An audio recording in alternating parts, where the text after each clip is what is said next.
Hey guys, welcome to episode 17 of the Stupid Stuff podcast. Today I'm here with Nale once again. Buddy's not I here was for yeah, we're reasons. sausage and we're talking about sausage. What? I what? We're talking about chapter 2 today. Yeah. All Um right. This episode, I think this is the first episode. Before we get going through chronologically, I just want to say that this episode delivered on something that I've been wanting to see for so fucking long in the series, and that's two things actually. First and foremost is actually seeing the Grim being scary, and the second one is child abuse. Huh? I'm What? sorry, I fucking hate Oscar, dude. Oh, the Oscar Protection Squad is not going to be happy about that one, Chief. No, they're not. They're Oh not gonna no, be what have you done? happy. I can imagine all the angry comments just going. Like we get Don't like comments from Oscar." anyone except fucking I think his name is Freddie Mercenary or something. I don't think it's Mercury, unless it is. Bro. Unless If your name is actually Freddie Mercury, shout out to you. it might. Hold on. Well, let me check YouTube Studio real quick. I think. No, okay. He changed his name. It's now Wandering Mercenary. Wandering mercenary. If we could ever hire you to protect us from the angry mobs of people recently, Have you ever talked to the guy named Indiana Jones on the server? I have not. 12th fucking. He's a person. Anyway, so I'm trying to think. The episode starts off with Pull it Yang's up real quick. team. Oh no, it doesn't actually start with Yang's team. It starts with team locked up in jail. Right. Because it's And, like yeah, so Crow basically, holding the Clover yeah. thing.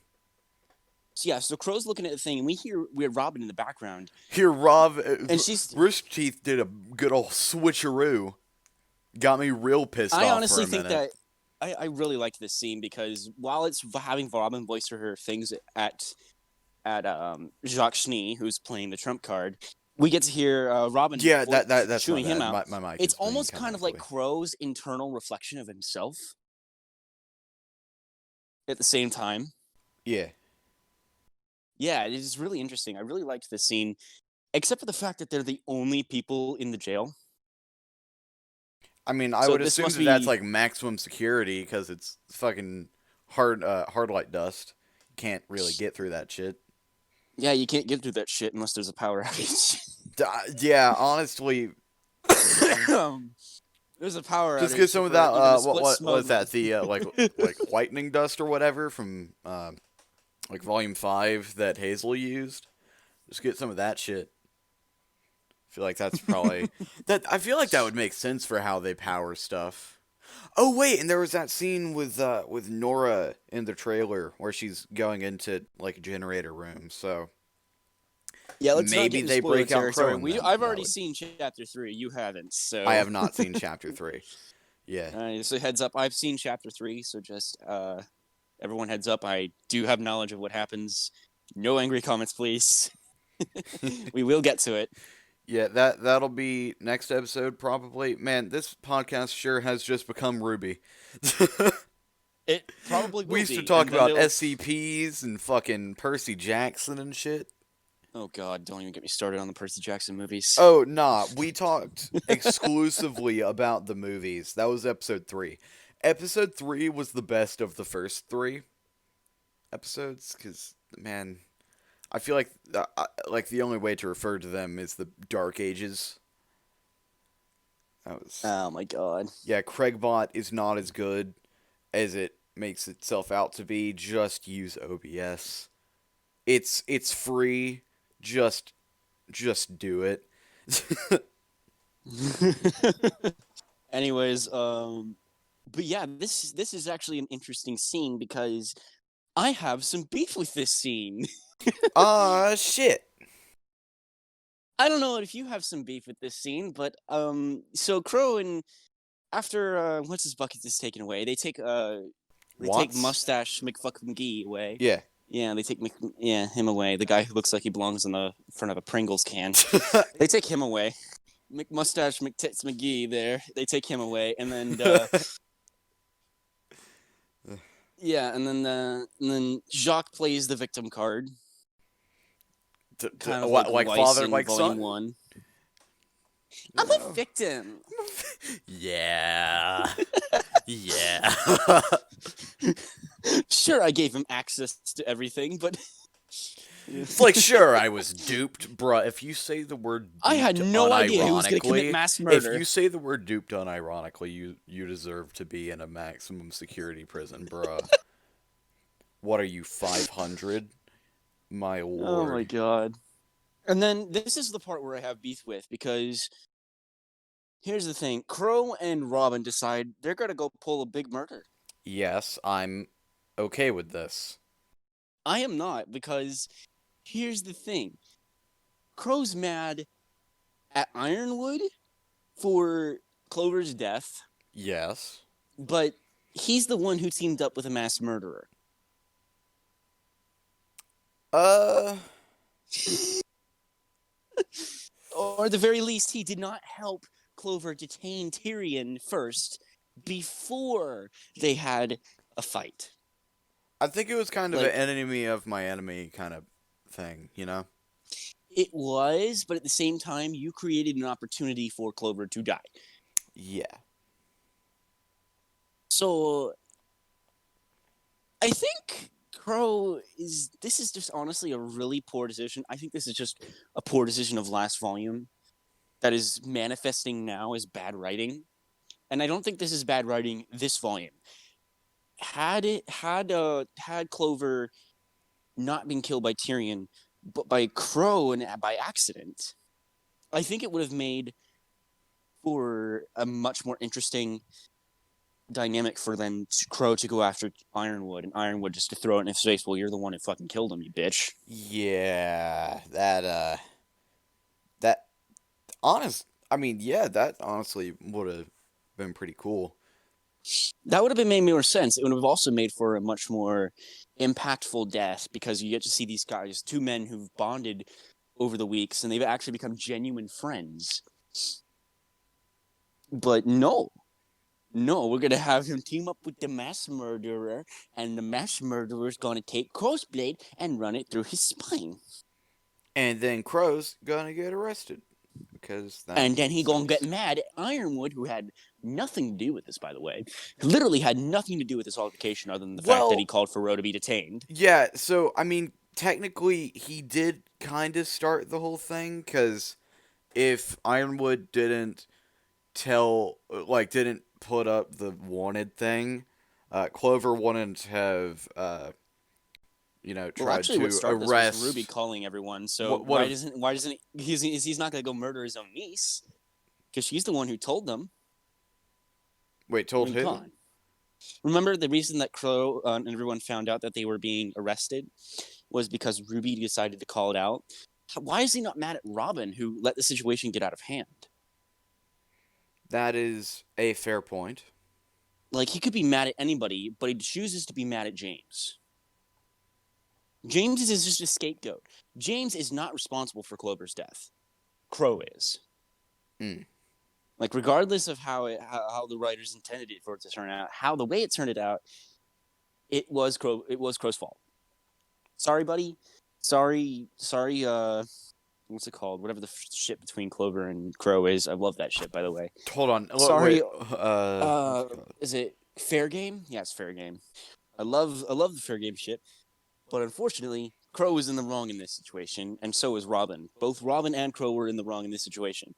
Here's the thing: Crow had not if Crow had just complied, I doubt that Ironwood would have actually locked him up in prison. He would have just I think he probably would have eventually locked Crow up, but he would have at the very least come to see Crow and just explained, look, this is the situation. We don't have any other alternatives here. But I don't understand. What I don't get is, why is Ironwood so opposed to just launching Amity if it's that ready to go? I mean, seriously. Yeah.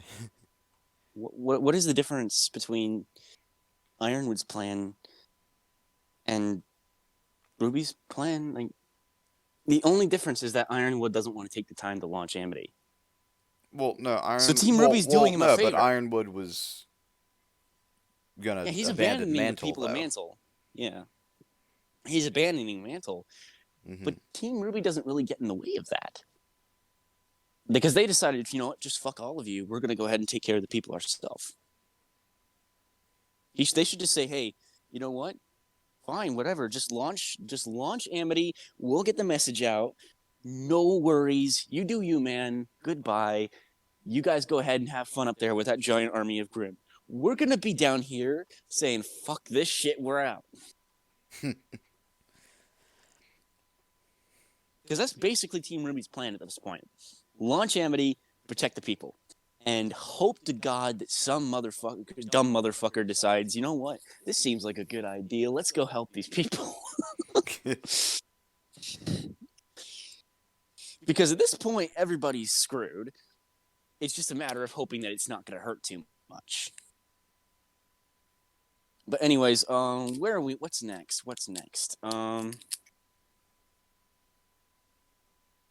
We have the scene where they decide to go kill Ironwood, and then what? Then I'm pretty sure it's the scene with Yang's team where they get the bikes. Oh, yes. So they get bikes, they kill a couple Grim. There's a boomer. Wait, before that, tall butch lady decides she's gonna storm the news. Right. And she said the thing. She said the Mantle thing. Oh yeah, citizens of Mantle. By the way, Atlas is abandoning us. They declare martial law. They're gonna leave. Please head to the Mantle crater. Show your teeth. You know. Yeah. So while that's going on, Team Yang, they decide they got to get some new gear. And so these are things we've already seen in the trailers and the leaked clips. Hover bikes, cool. Jean gets shield grenades. Yeah. And then there's the boomer lady doing boomer things. Oh yeah, she's racist. Okay, that's cool. And she somehow feels bad for being racist. Okay. But then continues also. That was kind of a weird thing. Rwby doesn't know how to. Miles and Carrie don't know how to write racism. Let's just say that outright. And so then we had more Angry Ren. I'm really not a fan of Angry Ren. Angsty Ren. Angsty Ren. Frankly, I'm actually enjoying Nora this volume, but that's just me. Well, yeah, that's later in the episode. But so. Shit. Weiss fucking died. Weiss fucking died. Yeah, no. But so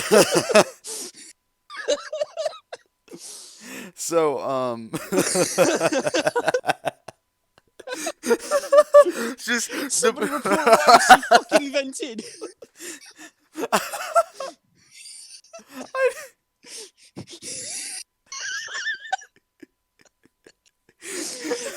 I fucking saw Weiss vent, reporter.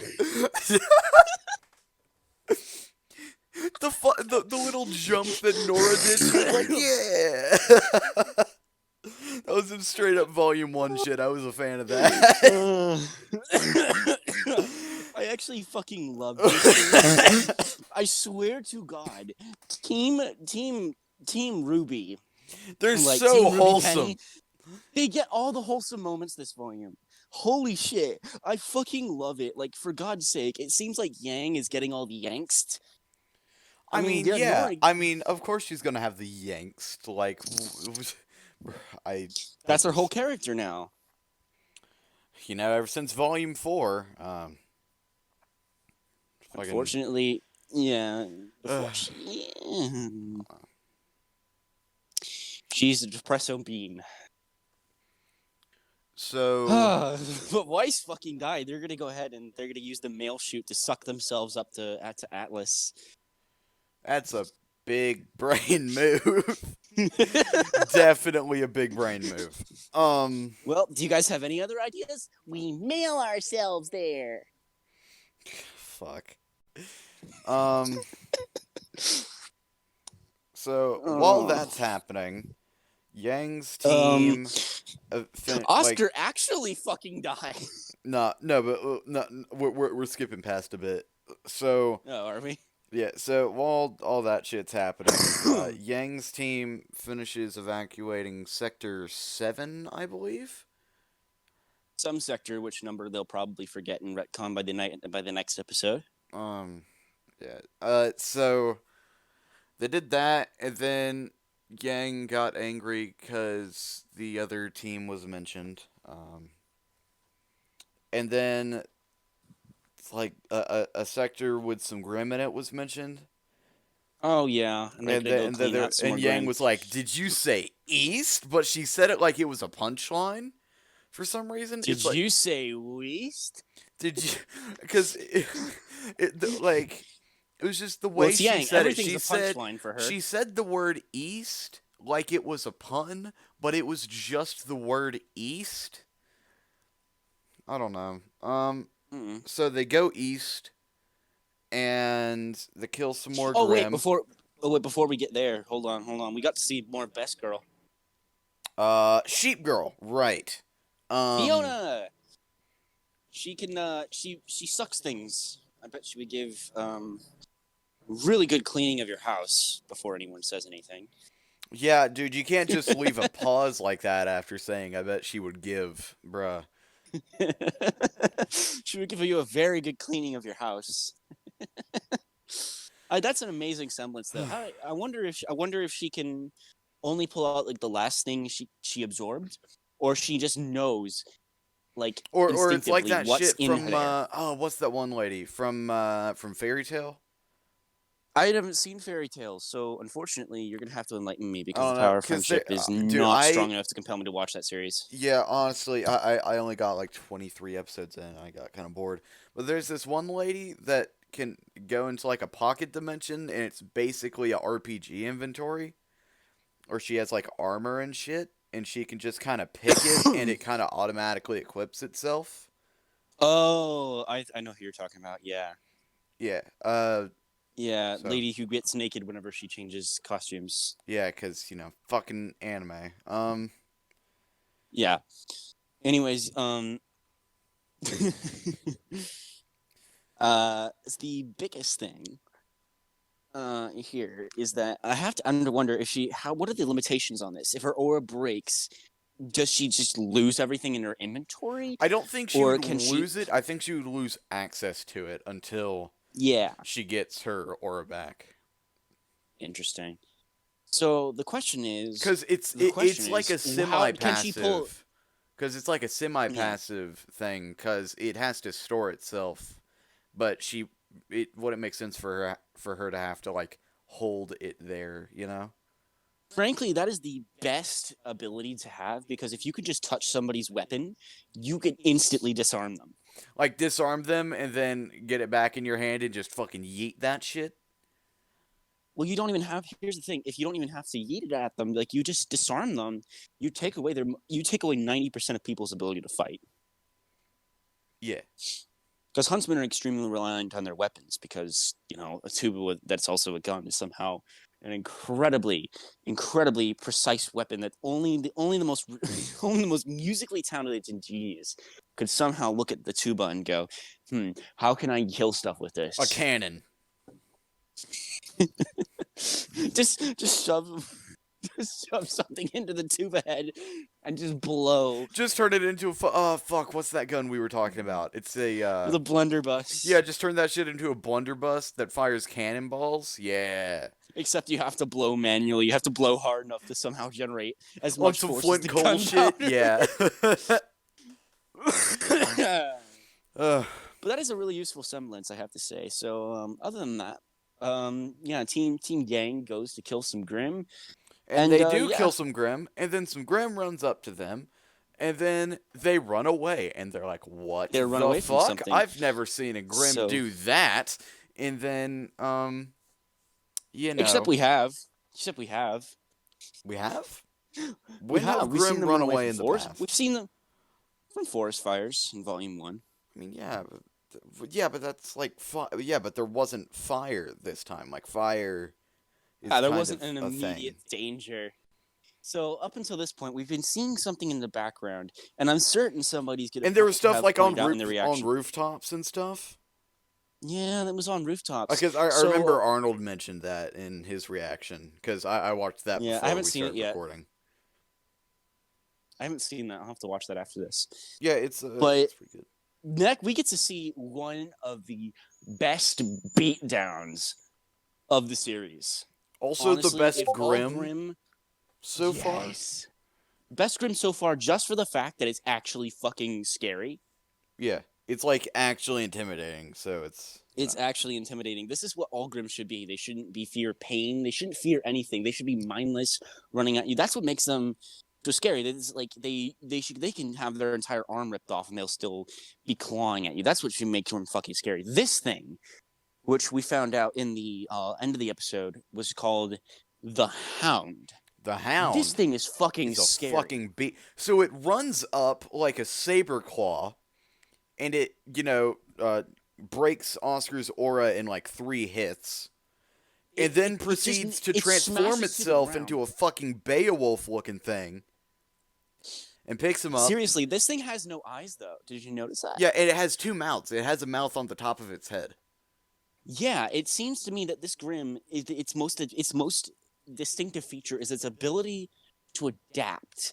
I think that's the Grimm's secret tactic, is that it's incredibly adaptive. It has a high intelligence and is incredibly adaptable, because we saw it use its arm like a tentacle. We see it sprout wings. We see it basically stand up on 2 legs, and get this, it fucking speaks. Yeah, because so it broke Oscar's aura, transformed into a Beowulf, picked him up, used Oscar as a human shield. Then, when Ren told it to give him back, it said no. And then it just walked away like a fucking boss. And then it sprouted wings and flew the fuck away while they were just standing there. Like, what the fuck? Like, I would, under normal circumstances, if a normal-ass Grimm grabbed Oscar and everybody stood there like, what? I would be mad. But, I mean, honestly, that shit's terrifying. That's what I was expecting to happen, though. That's what I was expecting to happen, is that they would just be on the bike, then this thing just snatches Oscar, grabbing him by the arm so he can't fight. That's what I was expecting to happen. But no, it just kicked his ass. It legit grabbed him by the leg and kicked his ass and then yoinked him. Just this, put a gif of Oscar just screaming like a little bit. This guy It just occurred to me that you say gif. That is unfortunate. Oh, okay. I'll have to say GIF. GIF. I cannot upset anybody if I just say GIF. I mean, it's not better, but sure. It's an acronym, so it's GIF. Wait, it's an acronym? I'm pretty sure it is. I did not know that. Look it up. What does GIF stand for? Did you know? Well, so GIF has been a word for like a fucking minute. So would you like to hear the original pronunciation that I heard? Yeah, let's hear it. And, like, I'm talking, like, because it was a word before it was used for, like, pictures that move in a loop. You know what? I'm just going to go ahead and I'm just going to fucking trigger everyone right now. And I'm going to pronounce it YIF. That's actually the original pronunciation. All right, then that's the pronunciation I will now for use. YIF. Oh, my lord. Okay. So put a GIF of Oscar just fighting this thing. Holy shit. Do you see like how wide his eyes are? He's on the ground. He's kicking this thing. He is trying to get away. He is scrambling. This thing turns No, I mean, I'm just going to show the whole last clip of him getting his ass handed to him. Here, actually, I'm just going to insert the clip here with just the scene. Grimm act that way before. But what were they running from? Oscar!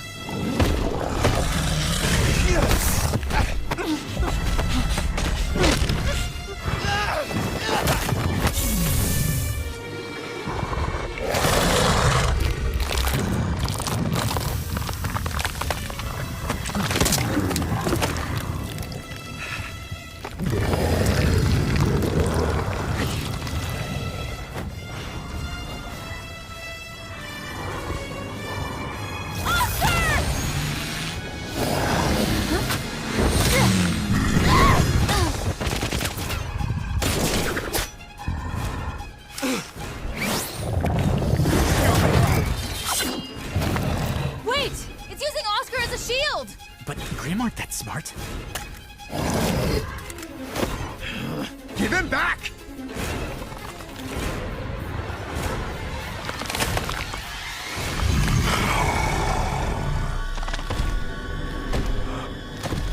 Did it just...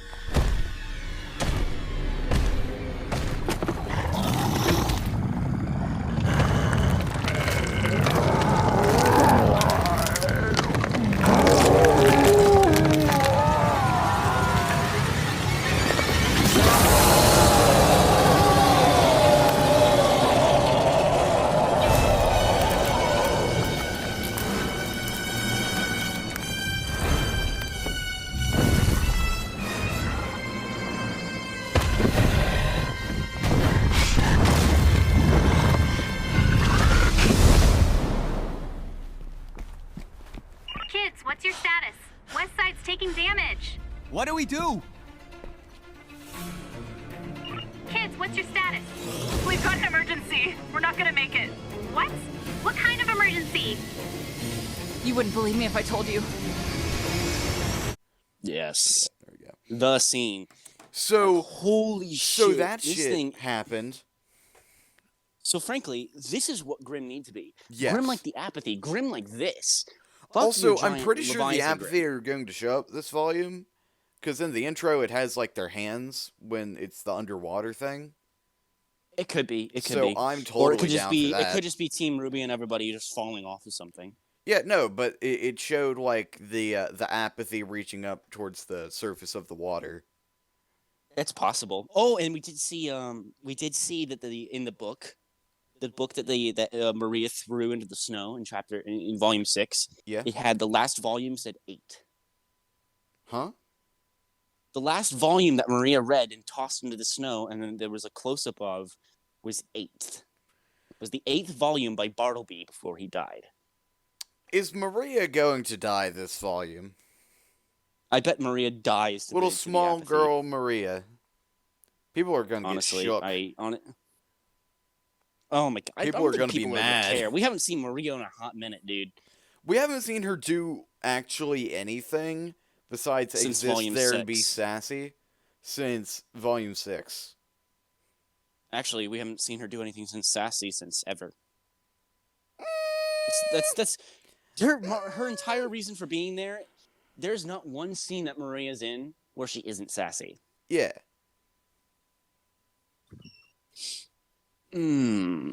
If you could find one scene of Maria not being sassy, I will Somebody I will please tell me. try, and if I find it, I will insert it here. But if not, I'm just going to look like a dumbass.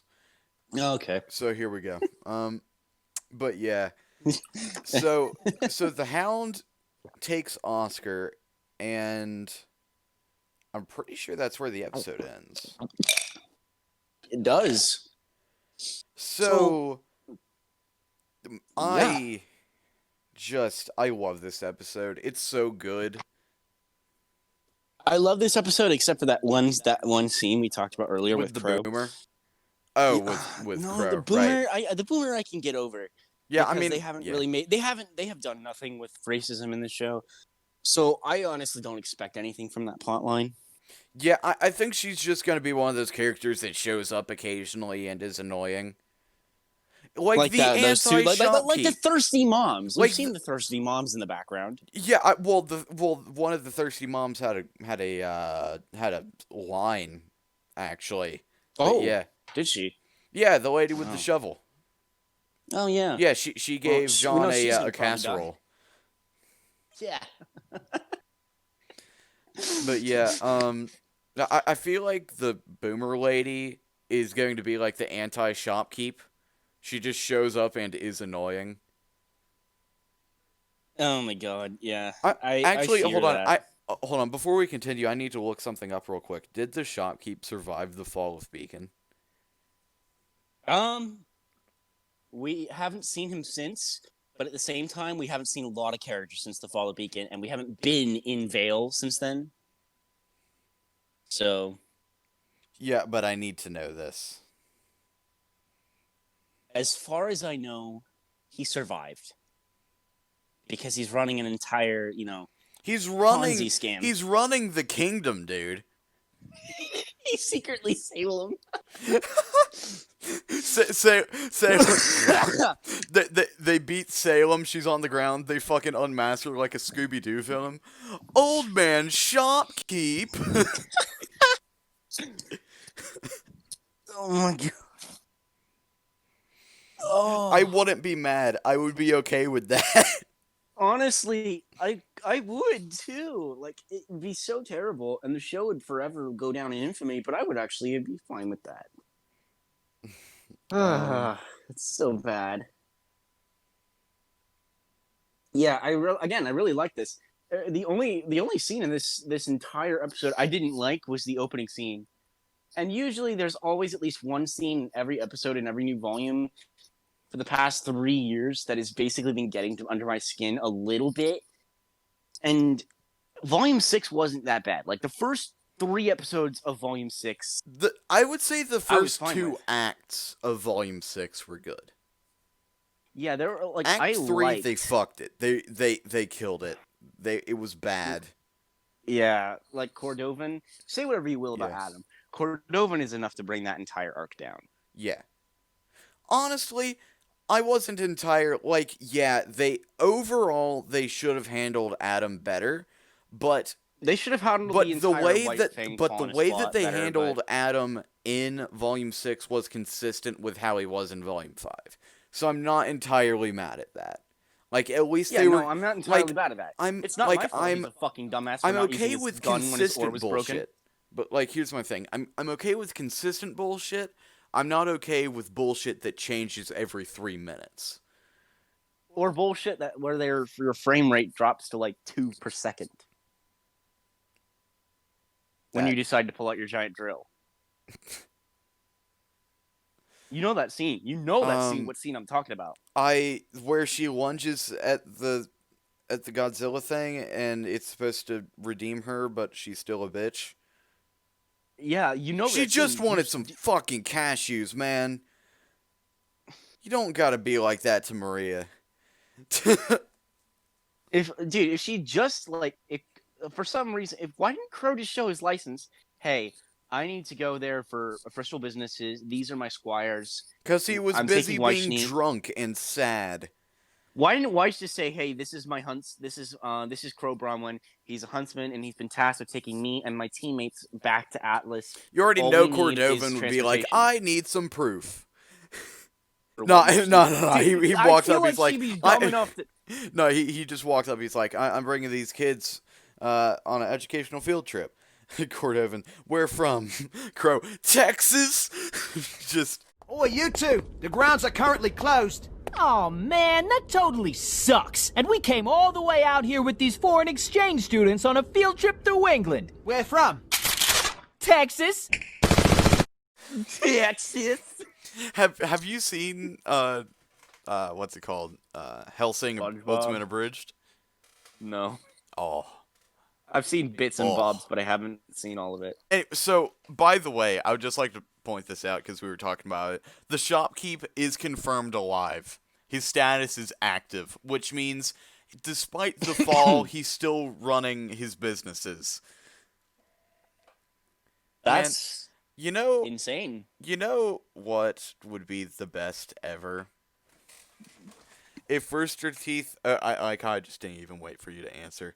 I would love it if Rooster Teeth opened like a fast food chain called a Simple Walk, and it's just noodles, but it's just big ass bowls of noodles.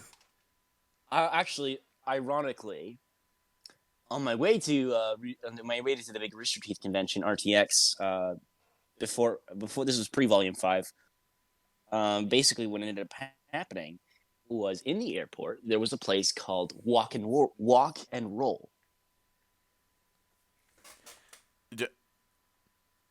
What Walk and Roll. did that? I love that name. That is the greatest.